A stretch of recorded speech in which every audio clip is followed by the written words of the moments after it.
So here's the thing about labels, and I say this as someone who coaches people on personality type for a living.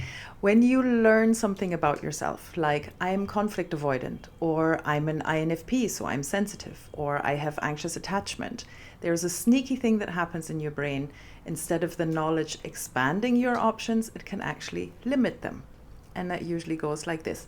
You read somewhere that people with your personality type tend to avoid conflict, and you think, oh my God, that's exactly what I do. This explains everything. And at first, that's incredibly validating. Finally, you understand yourself. You're not broken. You're just wired this way. And then it's so easy, believe me, I get the temptation, to let that explanation become an excuse. The next time your partner does something that bothers you and you don't speak up, you tell yourself, well, I'm conflict avoidant. That's just who I am. Or your partner says, why didn't you tell me this was bothering you? And you say, you know, I'm conflict avoidant. I can't help it. The label there has shifted from a description of your current pattern to a prescription for your future behavior.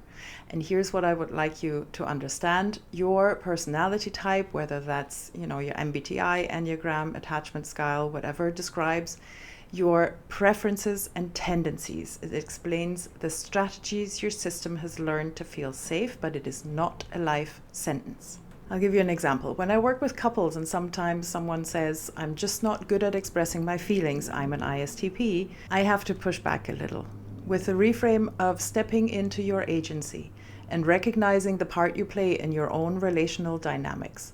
What they probably mean is, I haven't practiced expressing my feelings and it's uncomfortable and my brain would rather do literally anything else. And that's fair, that's real. ISTPs tend to process internally for logical consistency and find emotional expression awkward. I'm married to an INTP, he's the same. But I haven't practiced this and it's uncomfortable is very different from I can't because that's my type. One leaves room for growth and the other kind of slams the door shut. You see that, right? So the trap works like this. You learn you have a tendency, you identify with it, you start looking for evidence to prove it. You stop catching yourself in the moment because you've already decided that this is inevitable. And the pattern gets stronger because you're no longer questioning it. So the part I really want you to watch out for is when you start using this insight to predict your behavior. Like, I can't go to the party because I'm an introvert. Or I can't commit. I'll never find a relationship because I have insecure attachment, right?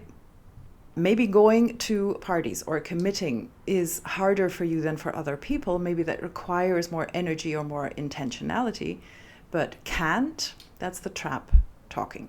So here's what I would suggest you might do instead. Think of your preferences like your dominant hand. I'm right-handed, that means my right hand is stronger, more coordinated, more natural to use, but it can use my left hand. In fact, I do use my left hand every day while buttoning my shirt, washing my hair, holding the mic down right now, right? Your personality type is the same. You have preferences and those preferences are real and valid, but you can develop skills in areas that don't come naturally. It just takes a little more conscious effort. So when you notice yourself avoiding conflict, instead of saying, well, I'm conflict avoidant, what you expect, try saying my preference is to avoid the conflict because it feels safer and I'm choosing to try and speak up anyway because this matters to me. The goal with personality type, or at least the way I use it, is to use it as a starting point for self-awareness, not a label for self-limitation. You're not trying to change your fundamental wiring, you're trying to expand your range and capacity to give yourself more options when old patterns stop serving you. Because here's the truth, you're not just any one thing. You're a complex human being with the capacity to learn and grow and try new things, even when they're uncomfortable. And honestly, the discomfort is usually a sign you're onto something important, something that'll help you develop and grow, because all the other stuff in your comfort zone is exactly what is keeping you stuck there. Now, if you enjoyed this video, you're probably going to like the next one as well, and I'll see you there.